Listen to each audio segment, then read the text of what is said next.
Estás viendo Canal América, televisión dominicana para el mundo.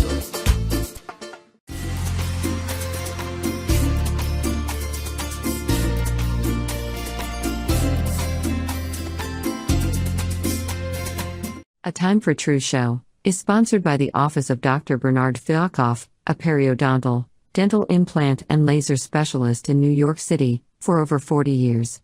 Dr. Fialkoff was honored by the International College of Dentists and Pierre Fauchard, and received the Presidential Lifetime Humanitarian Honor from the White House. Call us at 718-229-3838. Sometimes life can be so damn hard. You don't know where to go. Everything keeps falling apart. Yeah.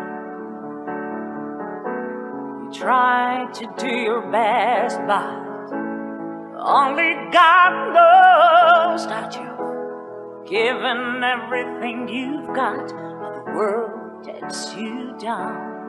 You just keep moving on. Let your fears. Welcome to A Time for Truth show. I'm your host, Dr. Bernard Fialkoff, and it's a pleasure to have you back again after this Easter Passover holiday. I hope you had a great holiday time with your families. And many of you have been asking, how do I avail myself of all the previous episodes? It's very simple. Go on YouTube, click A Time for Truth show, A Time for Truth show, and hit the subscribe button. And we'll be more than happy to have you as a member. You'll be availed of all of the last 4 or 5 years of our episodes.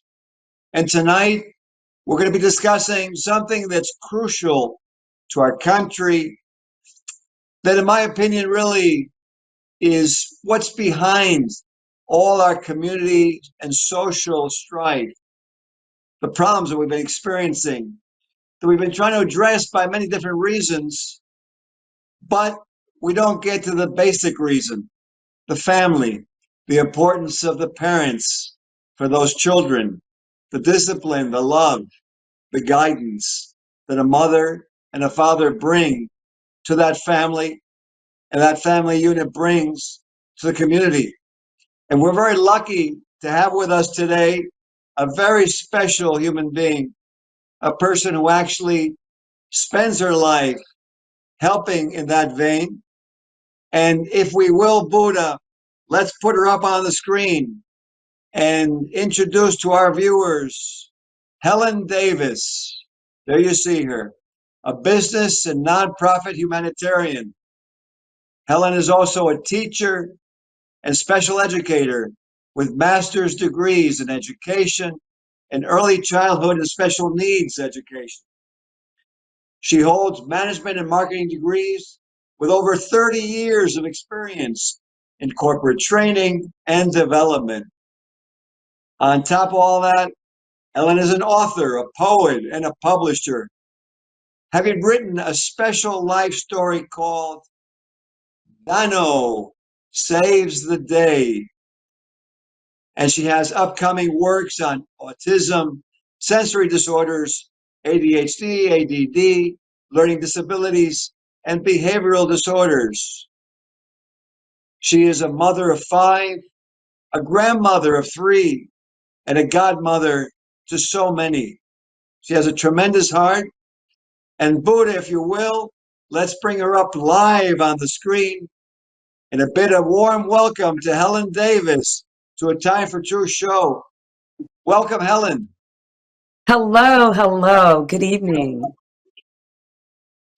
It's a pleasure to have you on the line. And, you know, I want to get right to it because you have so much to share. You've done so many things in your lifetime. I wanted to ask you, when you were a young woman, what were your dreams? I think I started out, my mom told me I was always packing little bags and moving them from one location to the other in a room. So she knew I would never stay still. She knew what I would be leaving home. And I did just that. At 17, 18, I left home in search of, my life's path. I always knew I wanted to do some type of public speaking. So I think I got pretty close to it with teaching and training and development. Very interesting. And please share with our viewers your corporate career experience, because you accomplished so much so rapidly that I know you have quite a bit to share with us. Please tell us a little bit about that. I was so fortunate to I moved to New York. Well, actually, I moved to Atlanta, then I moved to New York. And while I was in New York, I worked for Sprint Corporation when it was MCI, AT&T, and Sprint, the big three. And I was so fortunate to move through the ranks and became a corporate trainer and developer, supervisor, where I managed customer service representatives, taught them everything they need to know, and then got into more advanced T1 lines and things like that. So I've been so blessed to have traveled all over the country and learned so much at a young age in my 20s, and then which was really my first career. Very, very interesting. You're being very humble, and I want to ask you to share, because I know that you advance very quickly, and many people in today's world are trying to understand, what do I need to do? How do I need to act? And so I want to ask you is, when you rose, why do you feel that they were so impressed by you? Well, I was just a little young girl from West Virginia. I had humble beginnings, but I had a great foundation, which was the most important thing. My foundation, I had a firm foundation, family and of love, and that foundation made me to be the person I am today. My mother and father were awesome, just Christian men and women who gave their lives to everyone that they were around. So my examples of what I do today strictly came from them and what they showed me, the love that they showed other people.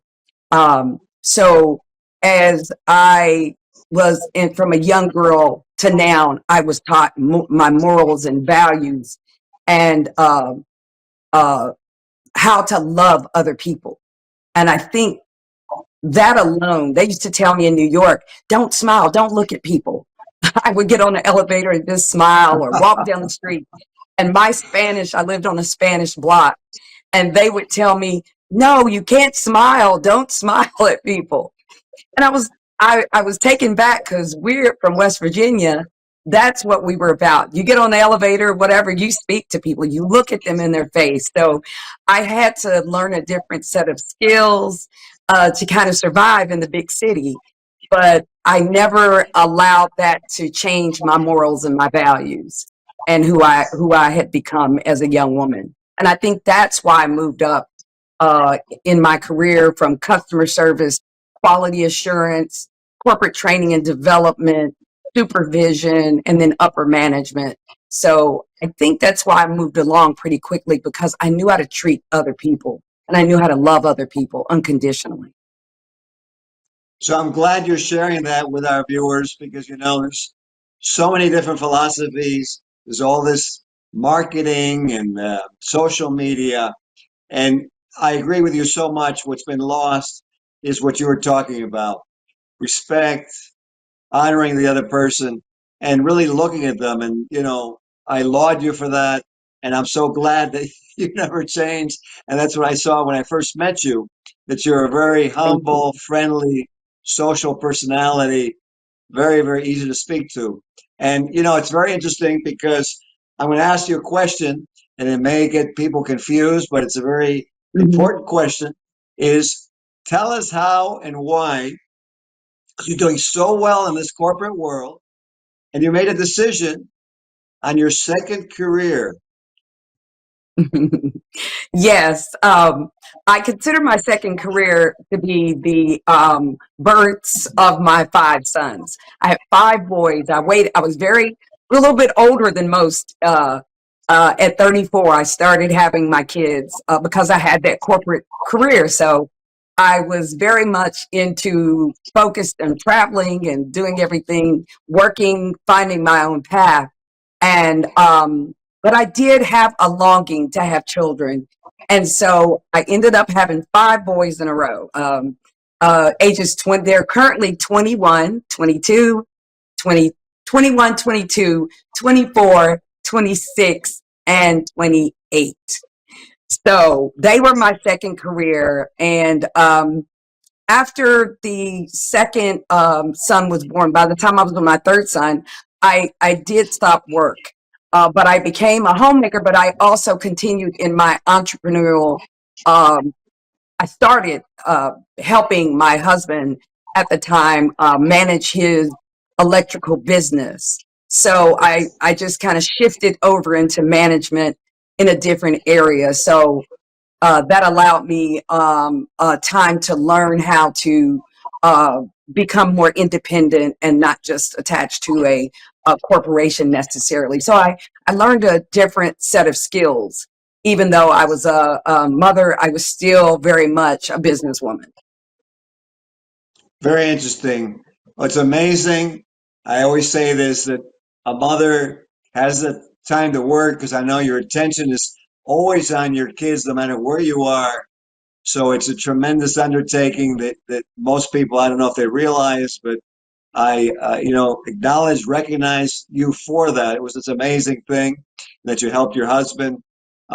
You were a real family unit, which is so important. I think it's what's missing in our world, like we said at the beginning of the show. And now it's interesting because you returned to your original interest, right? And you wanted to start teaching. Yeah.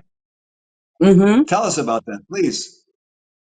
Yes. After a while, myself and my boys, my mother was getting older. My father had passed, and my mother was getting older, and I found a need to go back to West Virginia, my hometown.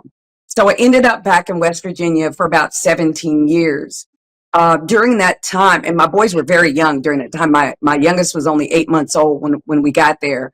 And so I decided, wow, I've got five young boys. I need to be on their schedule, available to them, because I'm very much I became a single mom, and I'm very much into my children's lives. So I wanted to make sure I was available to them at all hours or anytime they needed me. So I ended up going to school, starting school at 40 years old.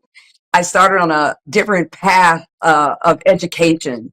And so since then, between 40 and 60, I should say, if now you know around my age, I ended up getting my bachelor's degrees in elementary and special education early, and then a master's degrees in early childhood, general education, as well as special education through 12th grade.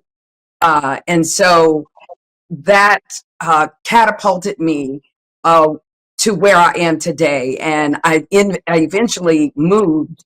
So I'm now in North Carolina. I moved about 4 or 5 years ago after my mom um, passed on away in 2020. And so I felt like, I need to try something new. And so I moved to North Carolina, and it's been an awesome journey, um, filled with many challenges because, of course, the older the boys get, the bigger their toys. So no longer was I just buying game systems, I was buying cars and, getting them set for life. And I'm still in the process of loving every moment of sharing my life with my boys and helping them in their path as they move around the country and find their own paths as well. That's beautiful. Well, you deserve a lot of acknowledgement.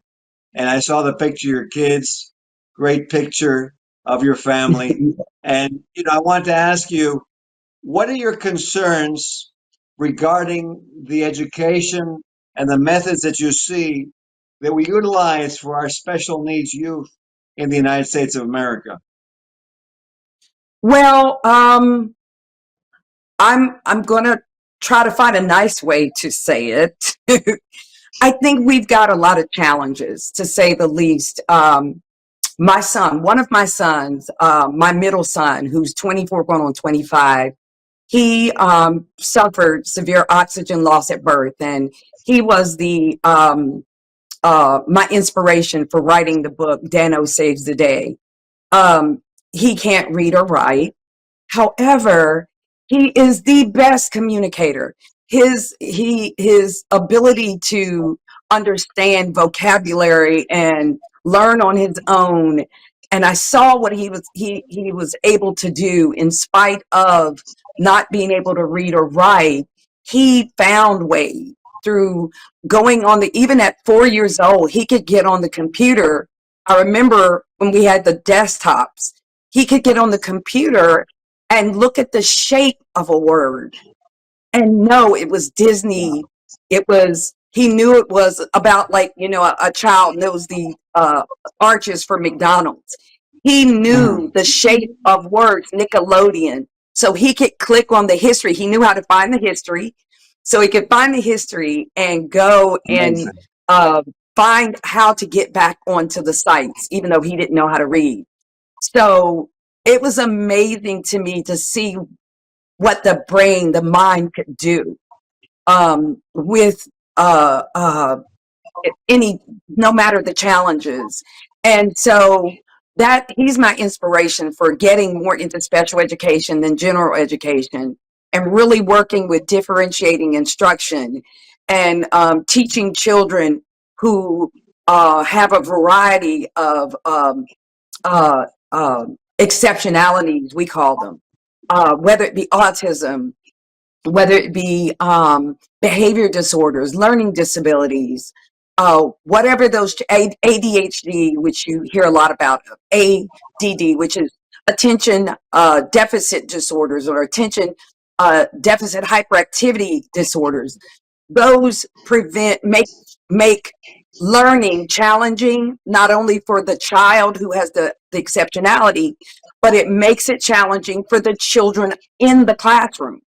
And my book, Dano Saves the Day, along with other books that I'm writing, they deal with a different perspective from the education, from an educator's eyes, to a parent or to anyone reading the book, so that I could give them ideas and resources to use, and give them kind of a bird's eye view into a classroom setting as to what a child would do or look like. What does it look like when a child has ADD, attention deficit disorder, and that child might just be gazing off out of a window, and then I have to get their attention. Hey, come back. But they've missed a big portion of the lesson.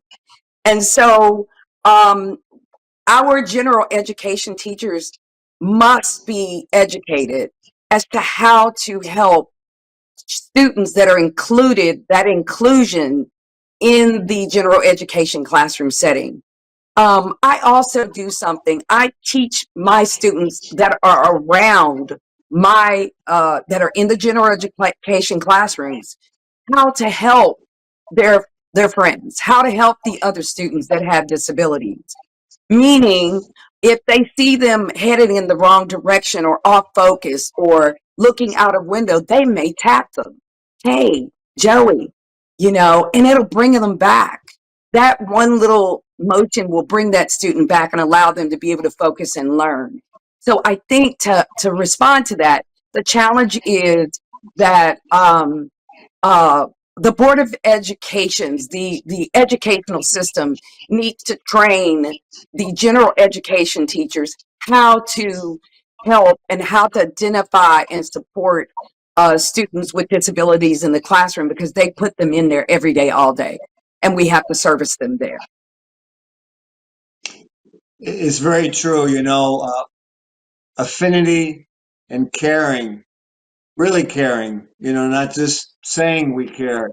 makes such a difference, and the approaches, and the Surgeon General actually came out about a year and a half ago with an advisory Mhm. on the importance not only of the techniques, but really of the social interaction, the humanity that we approach things with, that you're talking about, the passion, and you're making a little humor about your West Virginia approach, but I think that West Virginia approach would be, a friendly, social, endearing, heartfelt, Yeah, something that, yeah.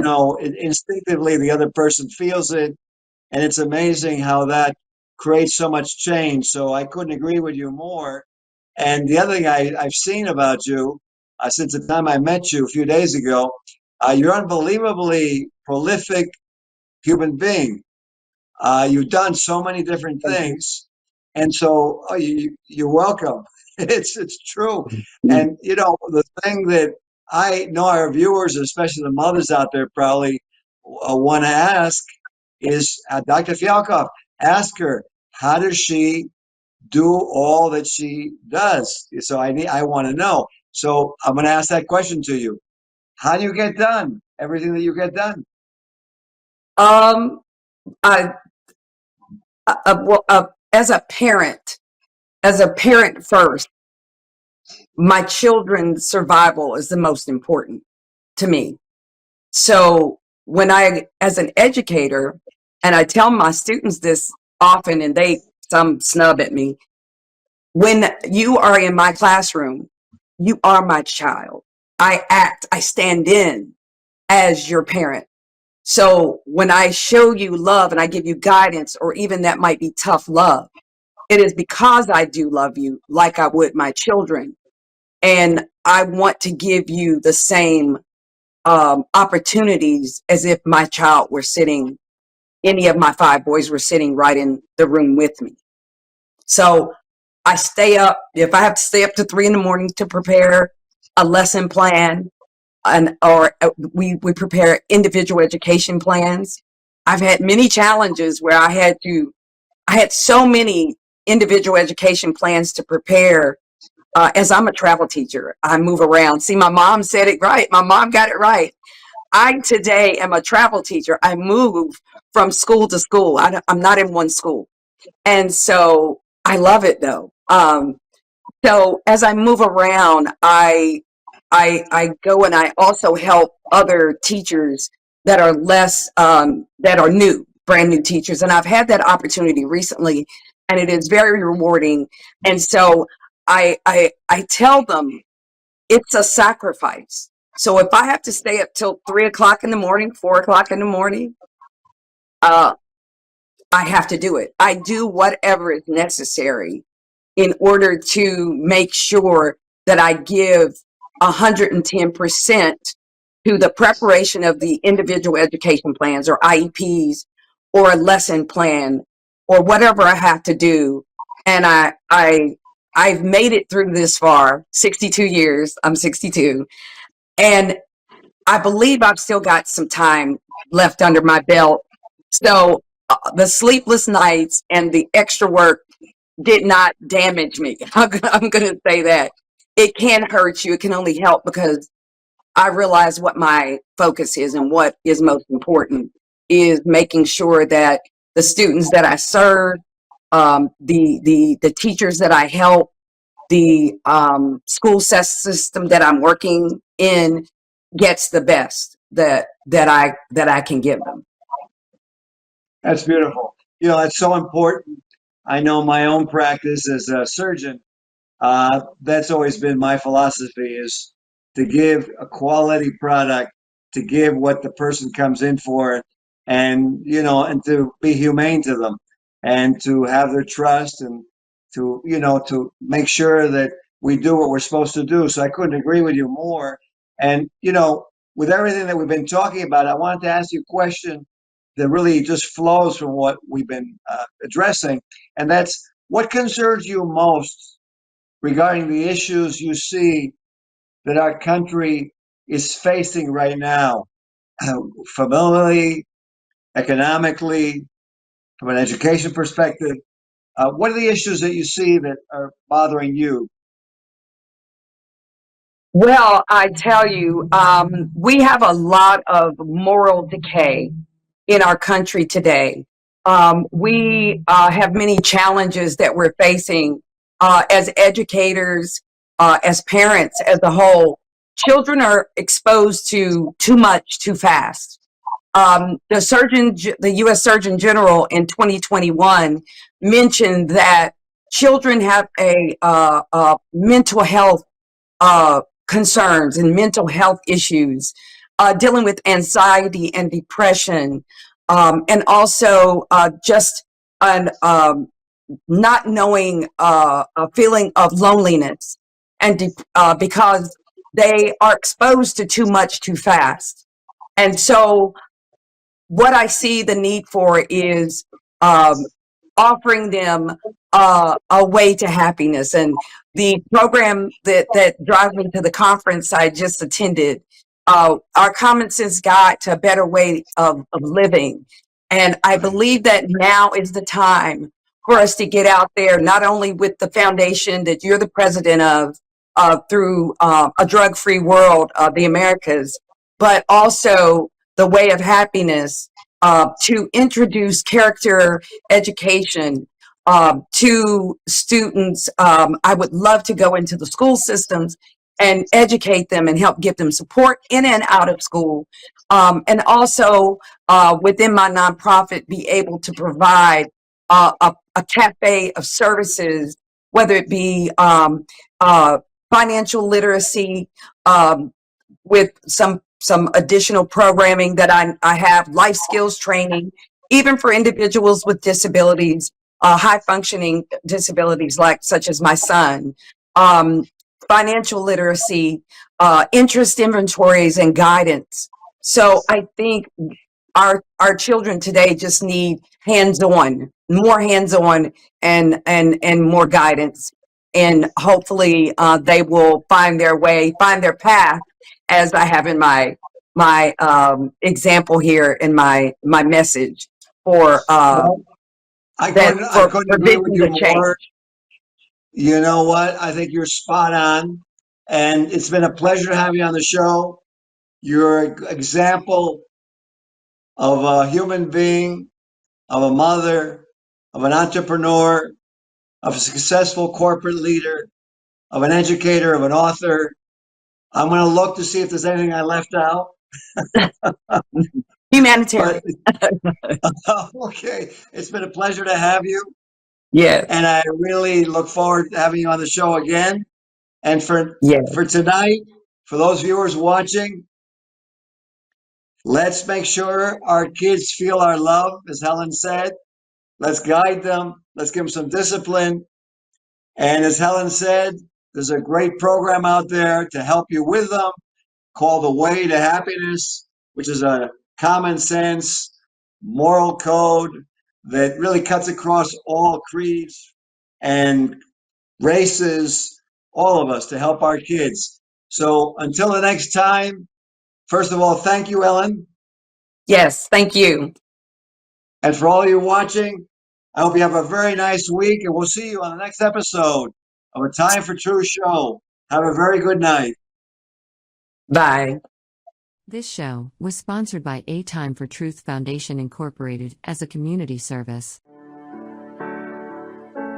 Sometimes life can be so damn hard. You don't know where to go. Everything keeps falling apart. Yeah. You try to do your best, but only God knows that you've given everything you've got, but the world takes you down. You just keep moving on. Let your feet